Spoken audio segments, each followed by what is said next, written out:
This episode of The Unstarving Musician is sponsored by Liner Notes. Learn from the hundreds of musicians and industry pros I've spoken with for The Unstarving Musician on topics such as marketing, songwriting, touring, sync licensing, and much more. Sign up for Liner Notes. Liner Notes is an email newsletter from yours truly in which I share some of the best knowledge gems garnered from the many conversations featured on The Unstarving Musician. You'll also be privy to the latest podcast episodes and Liner Notes subscriber exclusives. Sign up at unstarvingmusician.com. It's free and you can unsubscribe at any time. This is The Unstarving Musician. I'm Rabanzo. This is my podcast.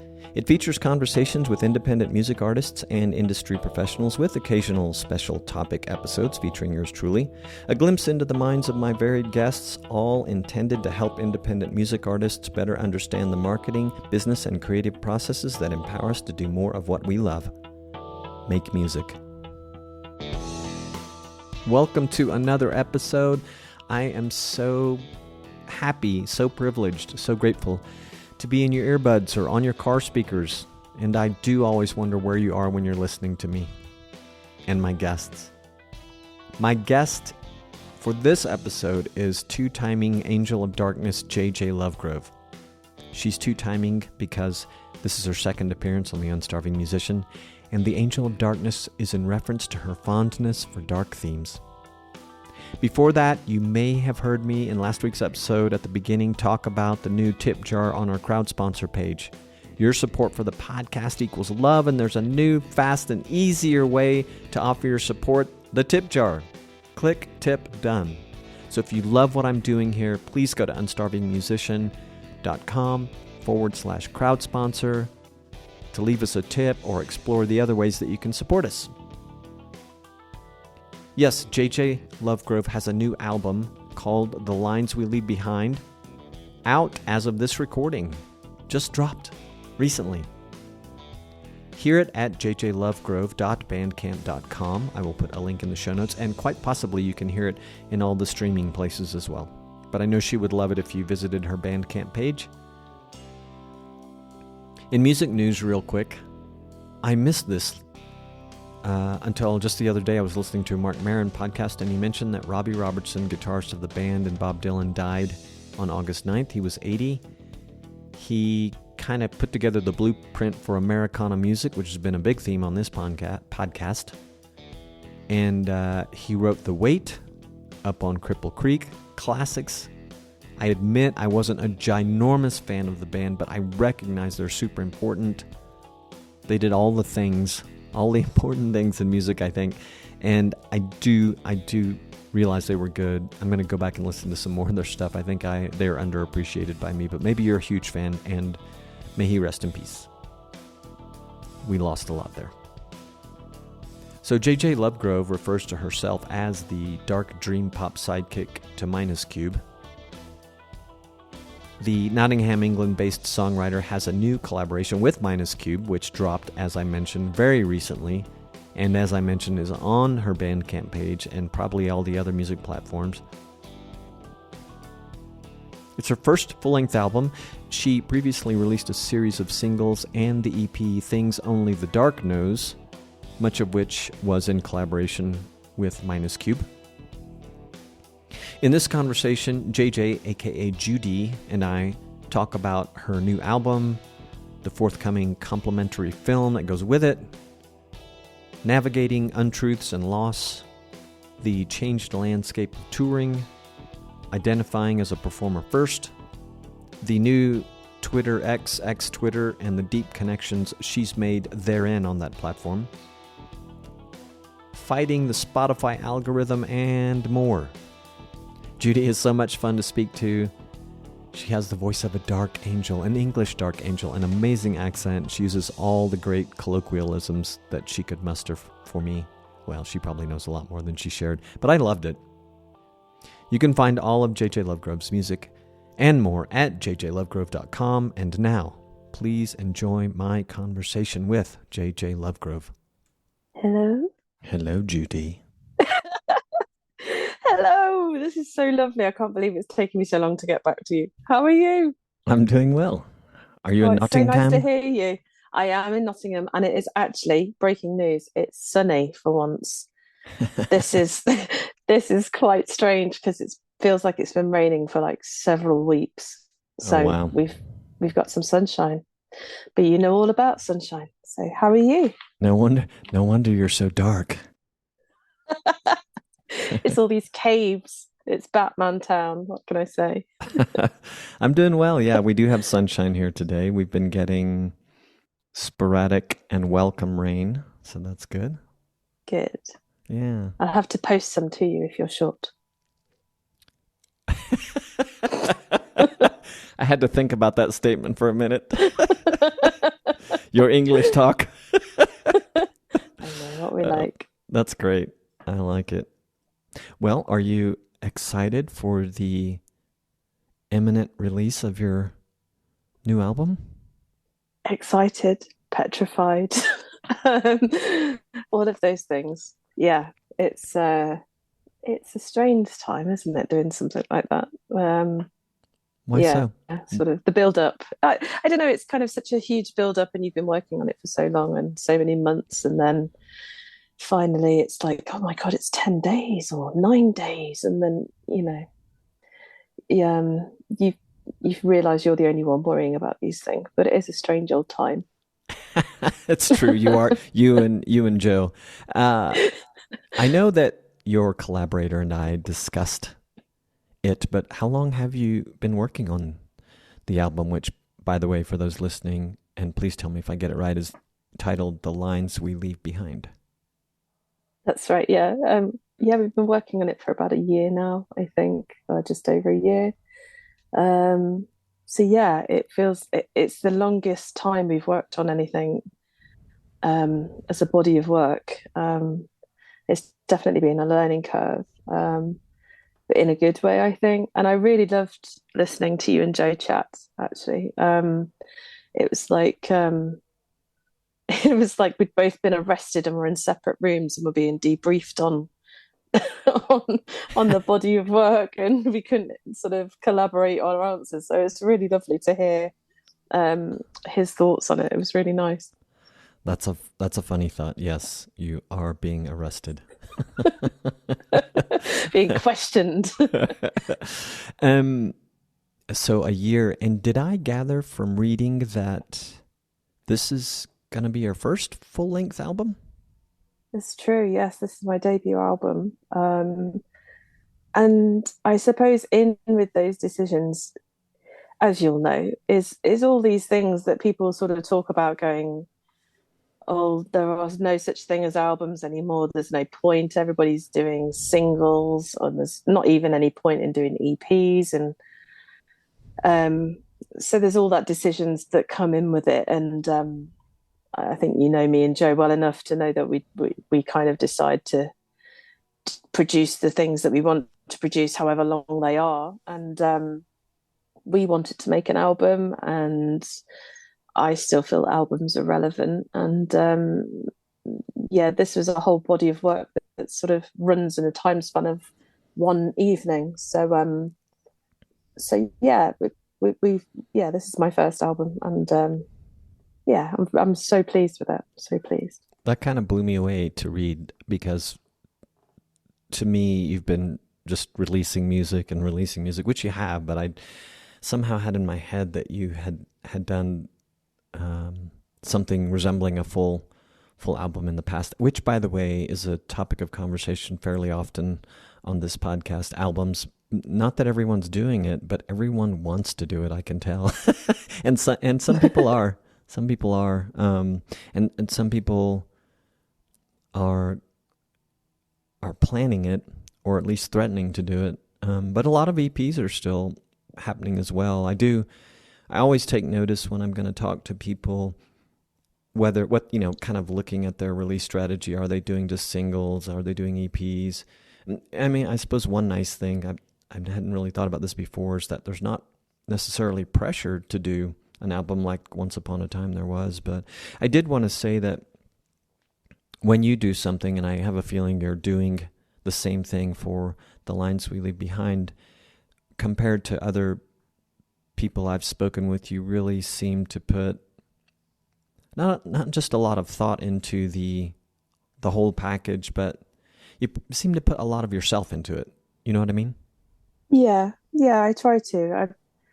I think it's just always been the way that I've used music as well as a sort of a coping mechanism, I guess, and a way of navigating the world, and just making sense of things that happen to me or around me, or um, so I'm I'm very much I'm very much in that process of that it's there for a reason and that it helps me process things. So with this particular album, it has helped me kind of make sense of a point in time in my life, and therefore there's a lot of me in it, because it is just sort of very autobiographical and sort of in my head. I know what colors it looks like, and I know what feelings I have, and I know how that looks inside my head. I think the difficulty is making sure that I can portray that in a way to the listener, but also leaving it open to people as well so that they can paint their own colors onto the music as well. I think that's the thing I find a little bit of a balancing act is putting just enough of my story in there, but leaving a lot to the imagination too. Well, hopefully people will be exposed to the music in enough different ways that some of them are going to miss your story outside of the actual songs themselves, and the inevitable will happen. They'll paint their own pictures. But yeah. So, okay, as much as you're willing to, do tell, what things are we working on? What things are we working out for ourselves, you, on this album, in this one night that it sort of traverses? Yeah, it's a conceptual album. It follows the course of one night, and it goes from twilight, sort of overlooking a city, and just sort of in those kind of moments that you have where it's sunset and you sort of have realizations, or you're just starting to feel brave, but you're not quite brave enough, and you realize maybe that you've been doing the same thing over and over again, and you want to change your patterns or just change what's happened before. So the album kind of starts with a sort of idea of changing minds, really, and just setting about over the course of the album to put things right for myself, or just make sure that I'm happy with how I leave things. I suppose I was in a strange post-COVID vacuum, as everyone's been in, where things were slowly getting back to normal, but they're not quite the normal that we're used to. And as a live musician, certainly those things haven't quite gone back to how they were. And other factors like the financial crisis and things have proved difficult for touring musicians and things. So I found myself in a bit of a strange time of life and strange part of my career where I just kind of wanted to make sure that I was happy with what I was doing and how I was leaving the world and my story. And I kind of, over the course of the album, I hope that it feels as I felt when writing it, it was very much written as I went along. These songs didn't really exist beforehand. They were written specifically for the album, rather than a collection of songs or anything. And that it helped me process things and feel a bit braver with my work and my art and my voice, and the power of language, and standing in the power of my own language and using it to, sort of leave my own legacy and write my own truths, I suppose, and put certain things, in historical books. So her story rather than his story, I guess. I see. That's pretty deep, which I would expect no less of you. I heard you talk about as a live musician, I think you said, or a live performer. I should know this about you, but do you identify a lot as a performer on a stage, on stage doing your music for people? Yeah, very much so. That's always been my happy place. Has always been on stage. It's always been where I felt it's a strange thing. I've always had people come up to me, as people do, and sort of say, I don't know how you could do that, or I don't know how you could be so brave, or I could never get on stage, and all those kind of things that non-musicians say to musicians. And it's really hard to try and make people understand that that's actually the place I feel the safest, because I sort of have the microphone. I can talk freely. Nobody can interrupt me. And I've sort of practiced my craft enough and know my art enough, hopefully, that I can portray myself well. I feel like a kind of a really good interview almost. And that for those, 45 minutes, hour, however long my set is, I can change the space that I'm navigating in the world. And for someone who finds navigating the world a little bit difficult sometimes, it's almost like going in and sort of redesigning the front room just for like a temporary period, or you're sort of turning it into your own little space where you feel safe. So yeah, live performing has always been my favorite thing as a whole musician process, really. I have been listening to the album. I really like it, by the way. It's good. Got a lot of great textures, and your voice is nothing short of amazing on it. Thank you. I don't know if we've talked about this before either, but as a music listener, I'm very much first in tune for a long time for any songs I hear to melodies and sounds, sort of the sonic part of it more than lyrics. And it can take me a lifetime to tune into the lyrics of one of my favorite songs.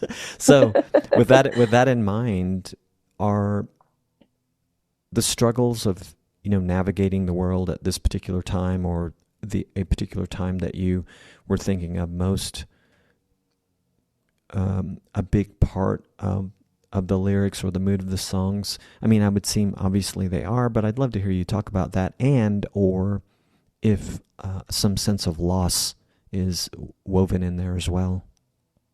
Yeah, definitely. Both of those things, really. Just before COVID, I'd lost my father as well, which I was still trying to. Oh, thank you. Yeah, so I was still kind of probably processing and navigating. And I think when you lose people and you're surrounded by other people who've lost loved ones too, which COVID was very much about that. There was no kind of escape from it, really. It was quite disturbing, really. I don't know if it was the same in your situation for the news and things, but it certainly was here, that our government would have daily press briefings and they would actually note the death toll that day.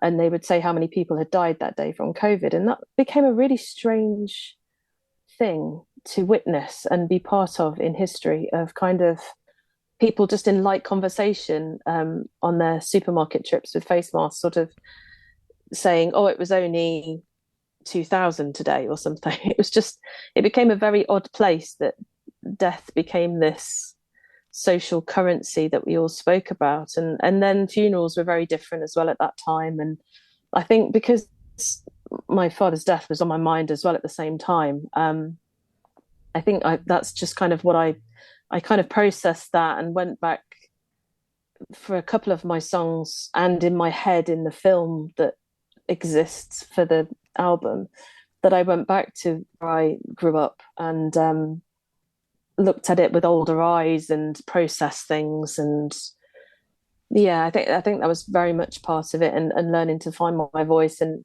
learning to be okay with certain situations. And I lost a really close musician friend as well only a year ago, who, again, she was like my partner in crime live. We would support each other on tours. And so loss has always been sort of part of how I talk about people who are not with me anymore, but carry them with me. And I know that can sound really dark and grim, which is kind of what I do anyway, but I don't see it in that sense. I find it very spiritual, and I find accepting loss and sort of being okay with things and passing and just part of the circle of life. I find that quite comforting for some reason, and acknowledging those things. So yeah, I have a little doll of Mickey, who was my friend that I lost, that I carry with me, and she comes on stage with me all the time. This little doll with ginger hair, it looks just like her, and people ask me who she is, and I explain, and then it sort of keeps her with me on stage, and it keeps people talking about her music. And I think that's kind of, yeah, that's just the way I process these things, I guess. Sure. Well, that's beautiful. And I didn't know about your friend either. I'm sorry. I understand some time has passed and everything, but that's not fun. No. Tell me about this film. I've read about it more than once, and I know nothing about it, but it had eluded my list of things I wanted to ask you about until you just mentioned it again, brought it back into my attention. So tell me about it. Yeah, I hope to, well, I've kind of in the process of putting it together, but I hope that I can release a sort of cinematic version of the album with the videos back to back running from that time span, just to kind of bring the mood board to life, I guess, of what I see the album to be. It's probably for nothing else than just my own sort of art's sake, really, of doing it, but it's just how I see the songs. I see things in colors and visuals. I'm a very visual person, so it feels weird sometimes to release music and all you have is this little square. I studied design and album cover design and things, and all of these things are disappearing. And so maybe this is why I want a visual representation of the album. But I hope that will be out before the end of the year. So I can't wait to see that. And yes, I heard Trent Reznor on an interview, I think on this new Rick Rubin podcast called Broken Record? Nope. He has his own now. Oh, okay. Tetragrammaton. Ooh. And he was lamenting that and asking, why can't, Apple and these other services just digitize something that can kind of represent an album cover, and with all that stuff that we used to get.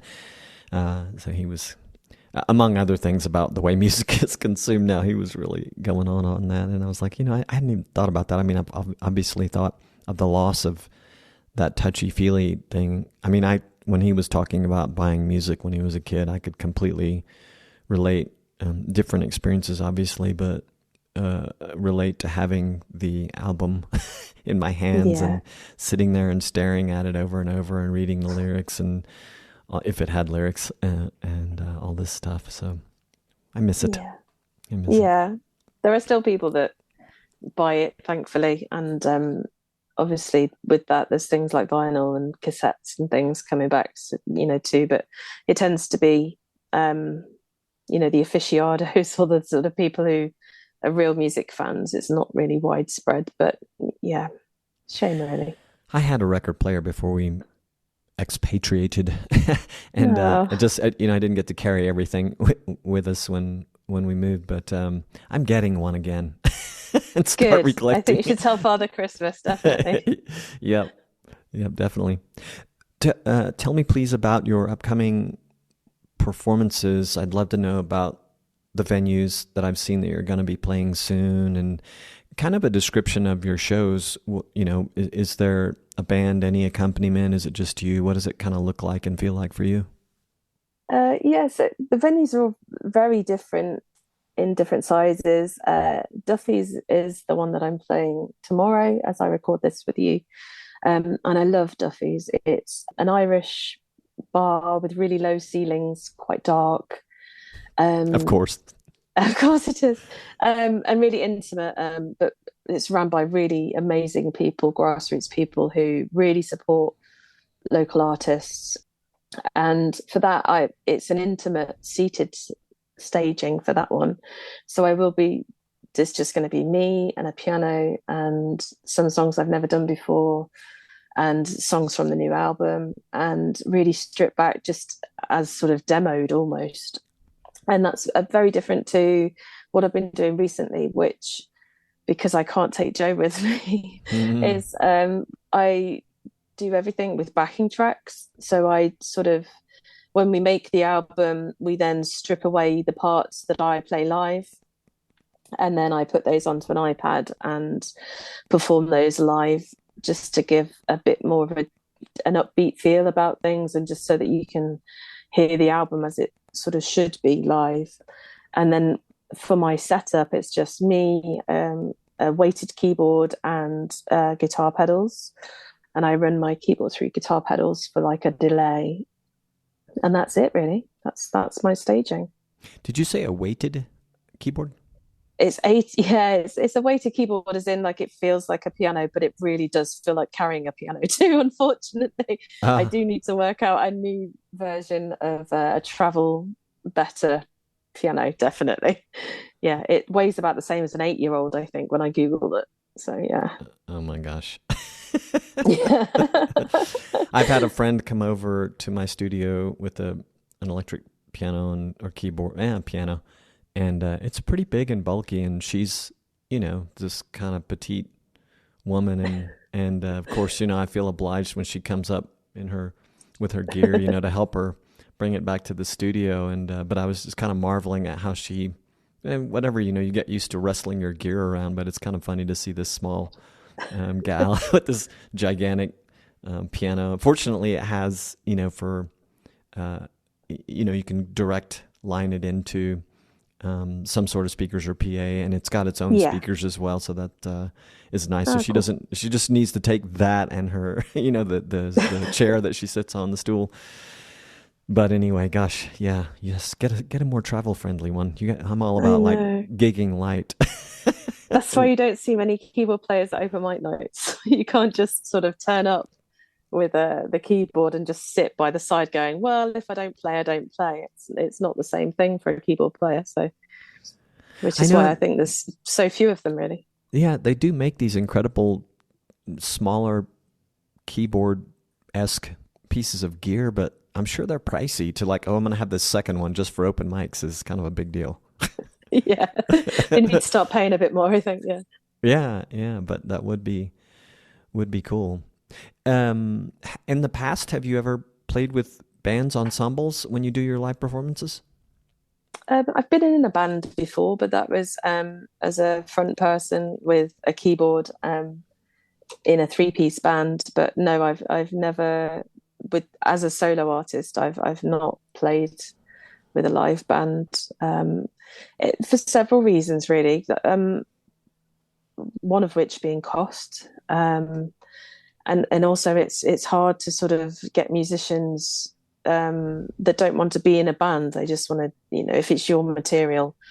I think I'd spent so long in a band where it was just constantly navigating those kind of decisions creatively, Mm-hmm. that I quite enjoyed being a solo for a while, just so that I don't really have to rely on anyone, and I can make my own artistic decisions. So yeah, it's just been me on the stage. Yeah. I'm playing in this ensemble now, and I'll feel bad if they hear this episode me saying so, but it's very frustrating sometimes with Yeah. people. Just schedules and other things that you shouldn't have to be dealing with sometimes. But yeah, it can be frustrating for sure. I've sort of discovering the value of playing with another person, just here in the studio, and thinking more about just sitting down and working out some new music, either with a collaborator or like I did the first one, and just work something out on the guitar. It's Yeah. fun. And then, the recording you can do with as many people as you want to. But I by the way, I think it would be amazing to see you and Joe, the Minus Cube, in like a live performance of this material that I've been hearing, because it would be, with like a live drummer and all that stuff, it would seem so potentially epic. Yeah, it would be great. It'd be a dream come true. I think I just need to work on getting a really good gig that you can't turn down, like Right. Coachella or something. 'Cause I Exactly. don't think he'll be able to say no to that. It'll be fine. I just need to work on that, maybe.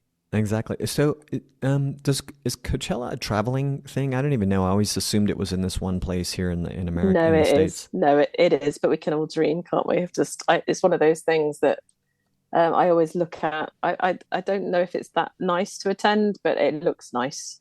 I So, hate being around so many people, so I'm sure I'd find reasons about it that are not nice. But um, but yeah, that's cool. So that's the big festival that everyone dreams of.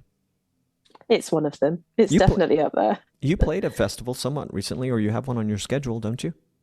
Yeah, I've done a couple this year. It's been really nice, actually. Yeah, getting back to festivals again. So yeah, I really like festivals. It's a strange one though. It's a very different type of live performance because you have to kind of convince people who haven't gone to see you, which is part of a live act anyway. But it's a lot different when it's in a field or in a tent. It's there's a real knee-jerk reaction to kind of make your set bigger or louder or more energetic. And Mm. I've learned sort of over the years that actually it's really good if you just know what you do really well and still just stick with that. Um, because overall you just feel happier with your performance because you do what you do best and you haven't made any kind of alterations and then regretted it.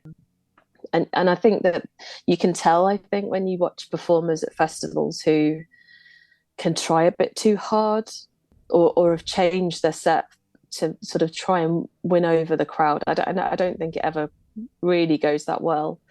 I think if you just play like no one's watching, like normal, that's just always the best way to go, really. Yeah, that's good advice. I was just sitting here thinking of like Coldplay. I've seen those guys play live, and I'm like, their music is so. I mean, I like their. Don't get me wrong, I like their music, but their music could be in an elevator or a grocery store. But when you see them play it, they just look like they're Yeah. rocking out so hard. I'm like, and they're not. But but I like the music, and I don't mean to talk badly of them. But it's. I mean, it's just sort of like if Coldplay can make it feel fun, surely. Yeah, I think the most lovely thing to watch live for anybody is to watch somebody into their own music or Yeah. performing it sort of um like I say, like nobody's watching, they're just performing it for themselves. And I think that that's quite enticing. And yeah, I think everybody wants to, they're drawn to watch somebody who is in the moment, I think. Mm-hmm. Mm-hmm. I love that.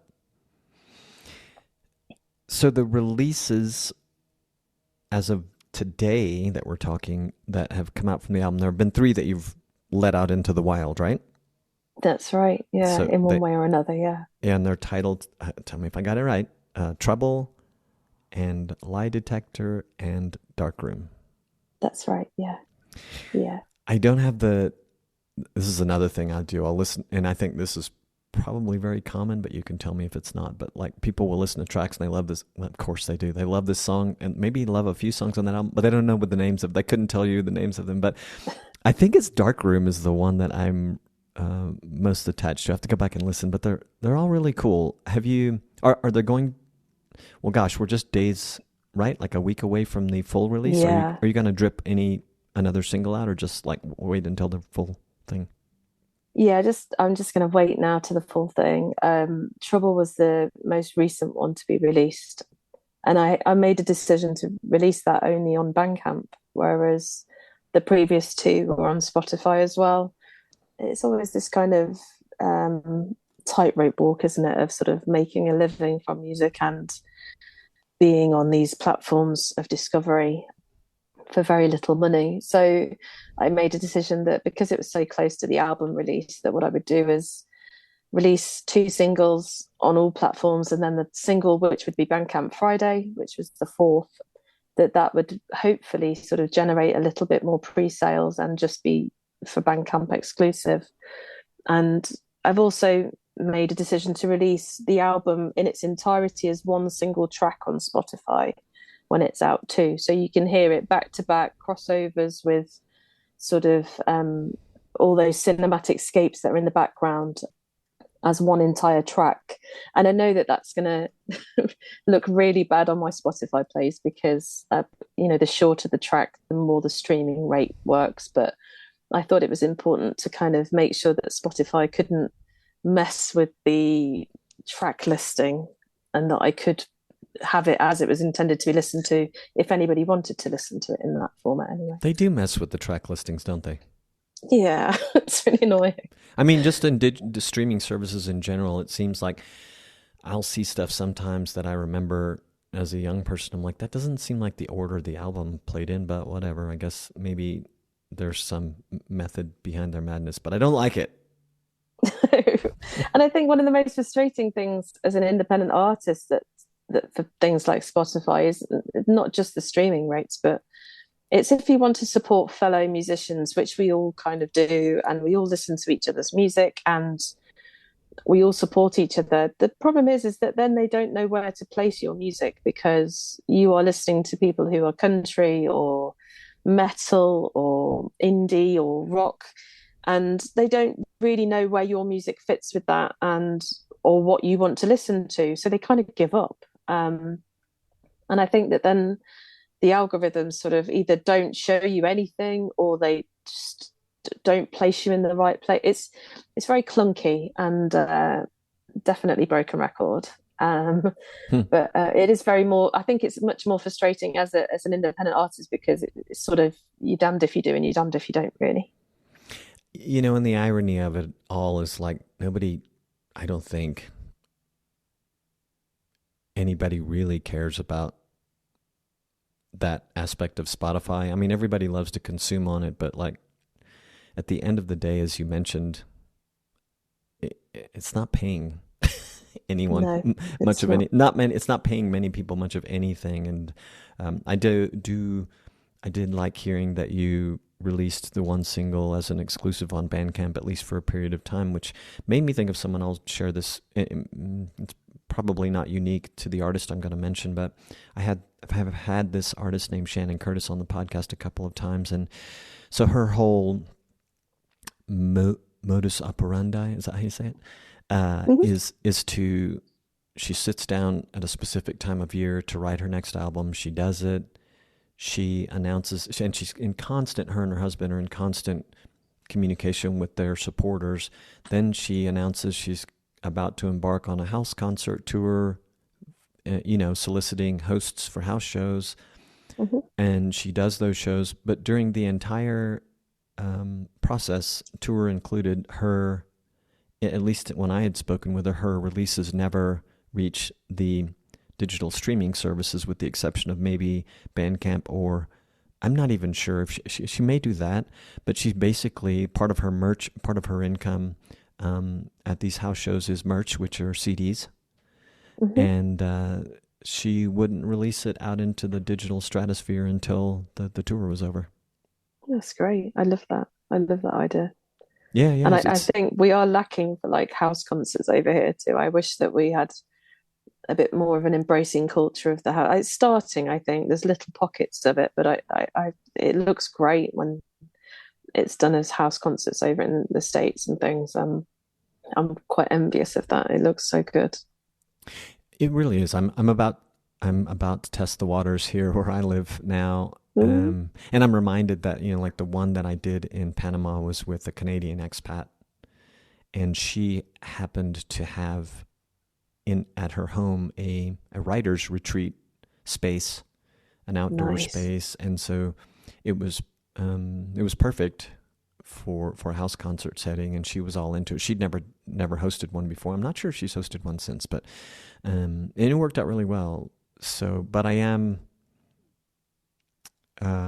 curious to see how the culture is here for embracing it. But I'm reminded too, like I should really look for, because I know they're a reliable source of excitement for it is for expats who might want to host them.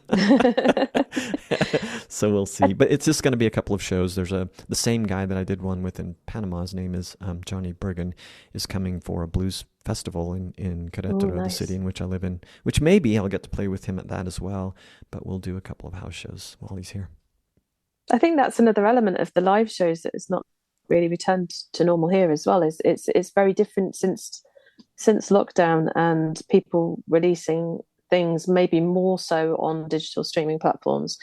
I'm certainly finding that my audience isn't where I live anymore, and that makes things a bit more tricky when you plan on sort of how to get the album out there and tour it, because I've gaining most of my sort of listeners in sort of America, Canada, and which is great, and they're so much more receptive and sort of, I don't know whether it's because of the way that the radio system works over there, or I don't know if they're just more appreciative of certain music, or but they're certainly more open to listening to new music than some sectors of the UK are. And with BBC introducing, being the only place we could traditionally sort of get our things on the radio, and those are having cuts now to the way that to their run. I think that there's certainly a lot more of the audience abroad are seeking new music, whereas it doesn't feel like that where we live, really.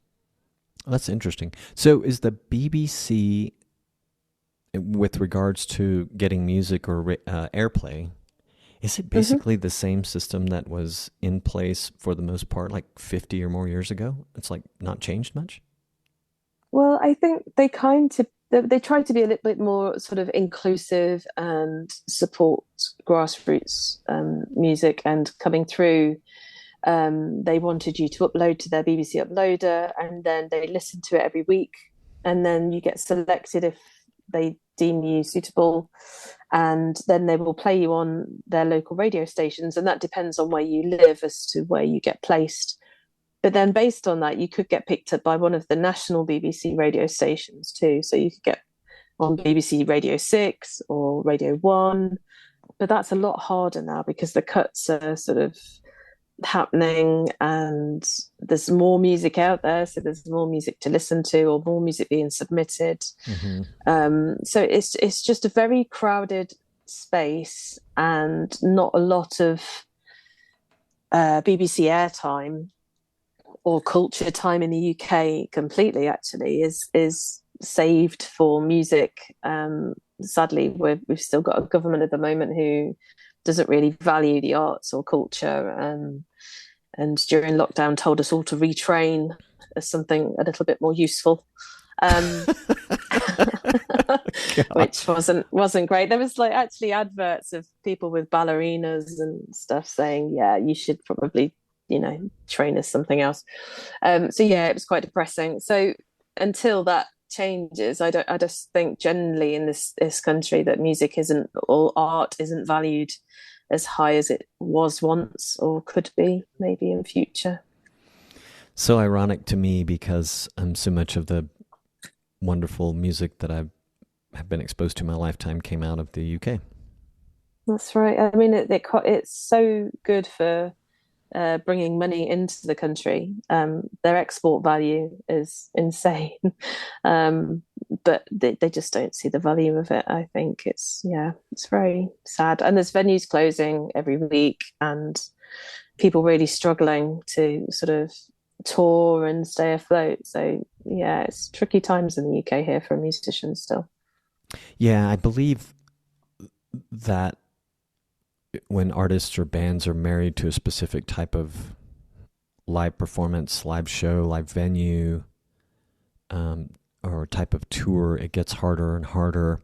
And I understand why some do it. Some are just like, they sort of hit this height of being on a big stage and then, that's crushed. And, they may have a lot of trouble trying to reimagine how they perform. But for some time, even before COVID, I could see it was becoming valuable for musicians and bands to think about creating their own gigs as much as possible. And, our mutual acquaintance, Linz Crichton, is maybe the only person I've talked to about it in the UK.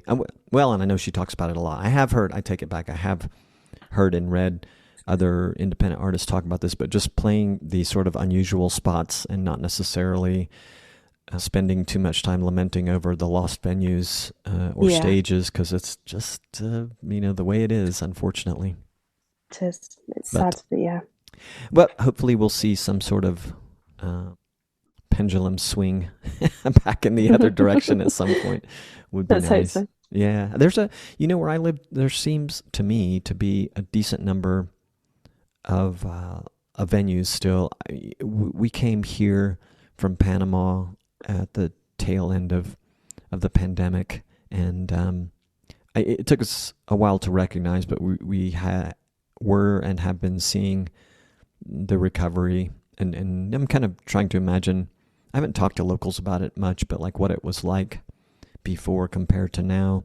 Maybe I have a couple of times, but anyway, I'm pleasantly surprised to see the number a lot of live music venues, and it may also be a product of there are a number of appear to be a number of music programs, in universities around us here in the city, and then just because of that and population density, so many talented musicians, and I guess people are taking advantage of that and in a good way, and are supportive as much as they can be of the arts or of live music. But I realize that lots of the art forms on the periphery are just like you mentioned, dance and ballet, and that's kind of been crushed completely. Yeah. Hopefully we'll see a resurgence in that type of Let's hope so. art and entertainment as well. I copied a quote. I may have gotten it off your Bandcamp. I can't remember. Maybe off of your website. And I just want to hear your thoughts on it since you posted it, apparently. In a time of deceit, telling the truth is a revolutionary act, and attributed to George Orwell. Rightly or wrongly, I hope. But I did hear it when I was making the album, and it sort of struck a chord with me that was maybe what I was trying to do in a nutshell, was start a little mini revolution. Truth has always been something that I hold above everything else, and this sort of album was about my truths and the truths, and a little bit of a revolution for me to be able to sort of feel brave enough to put those to song, I guess, and just sort of and it just felt like all around us was just lies and just people sort of pretending to be superheroes and portraying other people to be villains, and that's kind of, I had this bit of a eureka moment really when I was writing the first couple of tracks of the album and going through a bit of a tough time, and just sort of realizing actually I might be okay with being the villain if that's what people want, or if I've always been so afraid of being, I think especially as a girl, you've always told to be a good girl, and there's so many stereotypes that are put upon you, I think, when growing up. And I sort of felt this pressure of always being there for my family and never rocking the boat, and having things said to me like life's too short. And it got to a point where I realized that all these things were said to me for the people's benefit really, and not for my own. And during the making of this, I sort of realized that life is too short for me to not live the life I want to live, and for me to be a bit braver and stick up for myself. It felt like it was a time of deceit, and that this is my revolutionary act of telling the truth really, and I wasn't afraid of saying it for once really. I think you would be a good villain. I know I would. portray a good villain. Not necessarily a good one, but portray a good villain. You'll be good at portraying a villain. That's what I'm trying to say. Revenge is even sweeter when it's got a chorus, I'm sure. Since it's just you and me, just between the two of us. Of course. Is there a public narrative that bothers you more than most, or just like, or at the top of your list of things that like you want to shake people out of believing? As in a public narrative, as in the society, or sure. as in my... Yeah. Um, Or are they mostly, I guess that was to find out also, are they mostly personal sort of truths and deceits versus deceits in life, or is a lot, it sounded to me that there's a lot of it is this public domain kind of stuff. it's mostly my stuff. It was me sort of going through a process of after my dad died, I just sort of realizing that I'd put my life on hold again because my father was ill, and obviously these things we have to do, but it didn't really change any kind of narrative that I was still always destined to sort of feel a bit of an outsider in my own family, and nothing I could ever do was right. And I think I've got one of those family setups that sort of, if I say that I've got a new single out in passing, I've learned not to say these things now because they say the wrong thing and then I get disappointed and feel like I shouldn't have said anything. I'm sure everyone listening has probably had moments like that. But yeah, when I've said before, like I've got a new single out, they've said something like, "What, another one?" or Oh my something, God. like kind of, yeah. I think, I don't know, I started to feel very comfortable at this, having had the experience in the music industry and getting to where I am now, and not feeling afraid that it was going to slip through my fingers, to be able to sort of say, though, this is what I do. This is all I've ever done. I've played the keyboard since I was 4. I've done the pubs and clubs. I've been in music shops. I've sold records. I've been on tours. Like literally since I've been small, this is all I've ever known. So when lockdown happened, it was a huge loss of identity. But it did mean that when things came back, I realized that I didn't really have to justify myself, not only to family or government or whoever it was, but I was able to sort of to say, this is what I do. And as much as it's not as valued as I would like it to be in society generally, I wanted to make sure that I was valuing it and I was putting a higher price on it than maybe I did before, because I felt obliged as a girl or as a daughter or as, just a sister or whatever it is. It always felt like it was, I think as a girl, it felt like I was always the person that wasn't allowed to be ambitious or do these things. I should just sort of, have a proper job or do something. And I thought I'd wasted so much time making everybody happy and trying to people please that, this was time for me really, and to just draw a few lines really and just sort of go, well, this, like it or lump it, sort of thing. And I won't be manipulated really. You have reminded me of a couple of things that are a little bit funny. One of them is good, because I'm ruining the mood over here. One of them is a line from a movie that I'm just going to modify slightly for the situation here, and that is, "Would you like me to kill them for you?" There's this movie I love that is not very sociably. I'm learning more and more. It's not very sociably acceptable these days. American Beauty, and there's a scene where the daughter is lamenting about what a lame-o her dad is, and her boyfriend, jokingly or not, says, "You want me to kill him for you?" And he's videotaping her the whole time, and she gets up and she's like, "Would you?" The other thing I was thinking of, you made me think of this guy who was talking about his grandmother who'd passed. I'm not sure if it was really his grandmother or if she was like a grandmother figure, but he was a comedian. He's a comedian, a famous one, and he was talking about how he plays a little guitar, and he was playing guitar for his grandmother, and she always had this way of doing compliments, and where she would say, "That's nice. It's okay you play that way, though. You don't have much time to practice." Wow. Oh man. Yeah. Anyway, wow. Yeah, that's heavy stuff. Thank you for sharing that.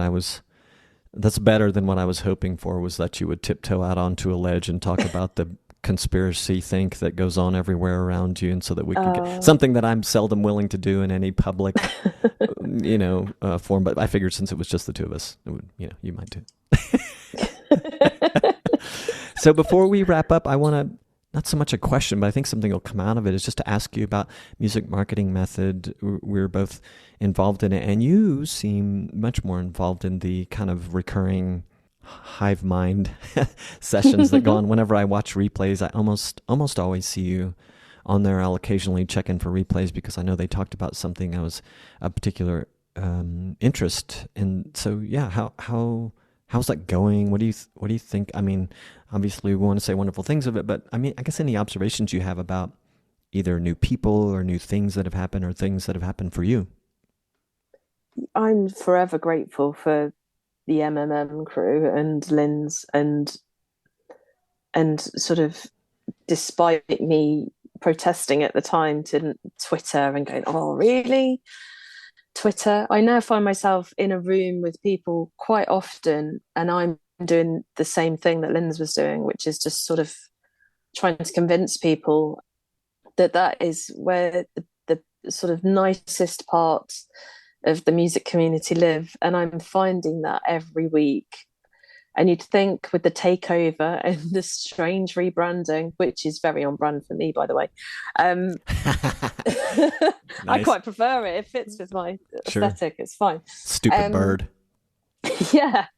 I find that Twitter is a really lovely place for music community to be able to sort of talk to each other. Sure, it's hard to navigate sometimes, but you can make lists. And only in the last couple of weeks, I've discovered people like Only the Host, who are genuine music fans, who are sort of collating lots of people's music, putting it together on their own site, plus showing every sort of day or so. They do like a live YouTube stream, and it can be from Bandcamp or it can be from Spotify, and we all sort of join a listening party, and it feels an amazing place to be, with everybody supporting each other's songs.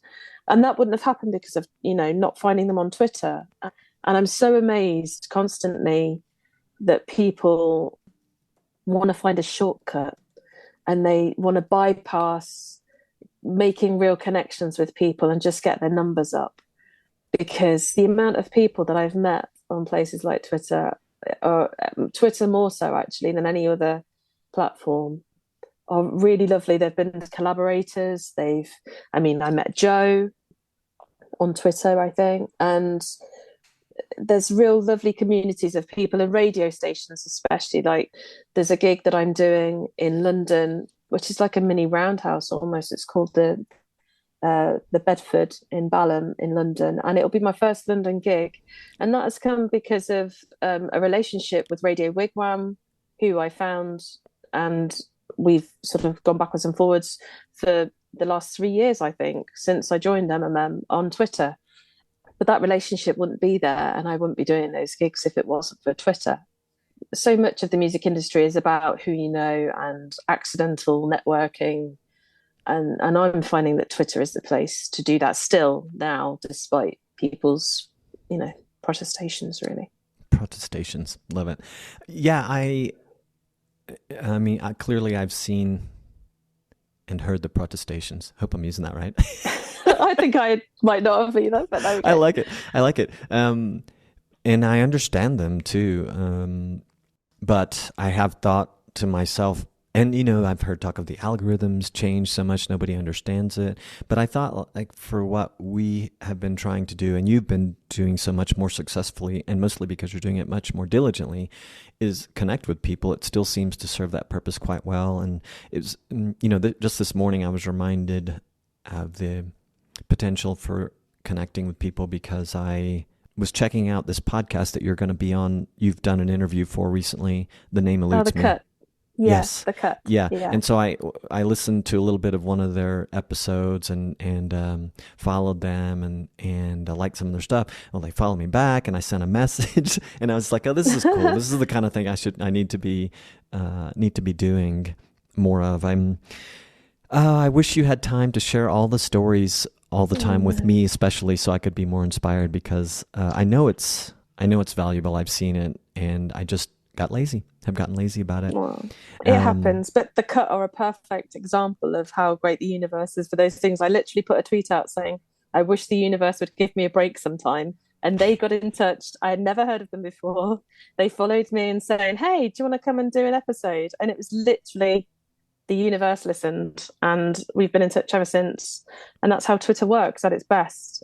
It's just showing little bits of vulnerability and connecting with people. And yeah, I love Twitter for that, despite Elon. That's cool. What do you think will ultimately happen with the name? I mean, I guess he's calling it X now, right? Yeah. Or is it Twitter X or X Twitter? Or... It's X, but the funny thing is when you have a look in your terms and conditions, or if you go into any kind of small print, it still says tweets and it still says Twitter. So it doesn't look like a permanent thing to me. I don't read that stuff. Yeah, I know. Just an observation that I noticed. But it felt very much like a publicity stunt. Who knows if it's going to stay? I don't think he's necessarily going to stay. I don't know what he's going to do with it. I don't think he wants the Twitter noose around his neck so much. I think he just did it to prove a point. I don't know who's going to own it ultimately, but it's great to make connections while you're there and make sure you get them on your mailing list. While there's always a threat of it being taken away, then there's always a want for people to hang on to the communities that they've built, which is no bad thing for people who've got mailing lists either. So, well, thanks for mentioning that. I do think that is super important, pulling them into your own ecosystem, since the world of social media is so temporary, even though it doesn't seem like it. And, two things, and I'll let you go. I just so happened on my phone, I had, my little apps grid set up. Mm-hmm. I kind of have them in groupings. It's just like a little art project for my limited abilities on my phone. And it just so happened to have on one row of the icons, my app icons, I had Twitter on the left, still have, and I had recently put Threads on the right. And the bird was still there, and then one day the X was there. So I have these two apps, these two networks on either side of each other. And when I saw them the day that the X came out, I was like, look at that. I think he's declaring war visually. So if you haven't had a chance to look at them just slightly side by side or almost side by side, it's kind of interesting. Oh, interesting.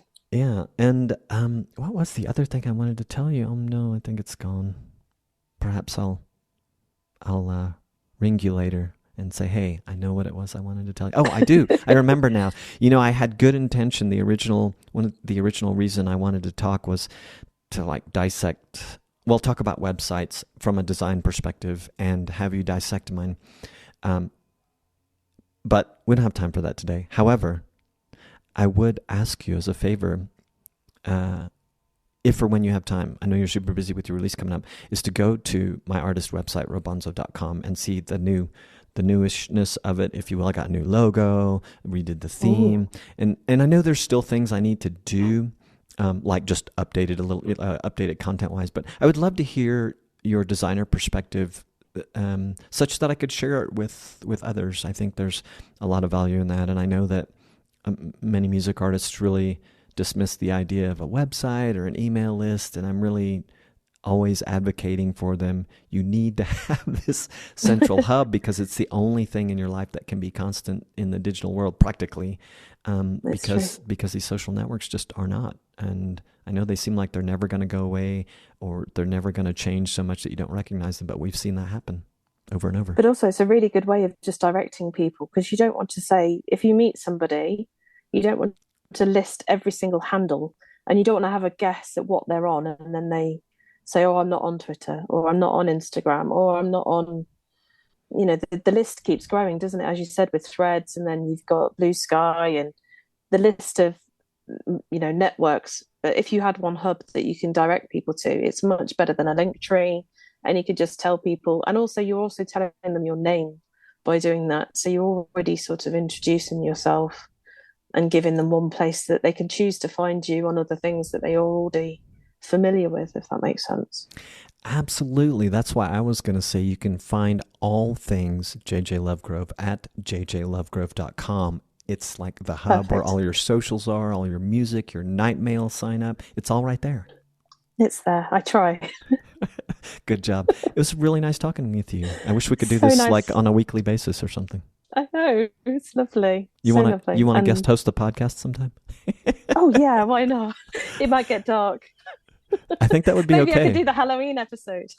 I think that would be okay. If you really ever want to do that, I think we should talk about it in the future soon. Oh, definitely. Thank All right. you. Judi, it was a pleasure. I'll talk to you again soon. See you later.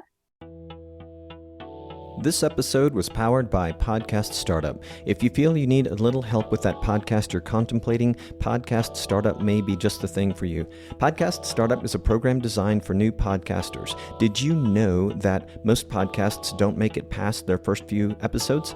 That's right. They start, they stall, and then they die. Sustaining a podcast ain't easy. It's commitment. A lack of planning and misaligned expectations are a recipe for fast burnout and fade out for podcasters. This is exactly the kind of thing that Podcast Startup was designed to help you with. If you're intrigued, if you want to start a podcast the right way, go to unstarvingmusician.com/podcast startup to learn more and to receive free podcast startup tips from yours truly. Thank you for listening. You can leave us feedback, questions, comments, complaints at unstarvingmusician.com/feedback. If you enjoyed this podcast, please follow us on Apple Podcasts, Spotify, or wherever you listen. If you love this podcast, please visit unstarvingmusician.com/crowd sponsor to learn about the many ways of showing your love and support. Your support does indeed equal love. The series music you heard in this episode is New Gods Part 2 by yours truly. Find links for all the places to hear the full version with vocals by yours truly at robonzo.com. If you do not yet have a website for your music, check out Bandzoogle. It was created to help musicians and bands build their website and manage direct-to-fan marketing and sales. Bandzoogle has amazing design options, a commission-free store to sell music, merch, tickets, and more, plus tools that can capture detailed fan data for you. Try it at bandzoogle.com. Use the promo code ROBONZO, that's ROBONZO, to get 15% off your first year. Find links for all the people and things talked about in this episode at unstarvingmusician.com. Peace, love, and a whole lot of gratitude.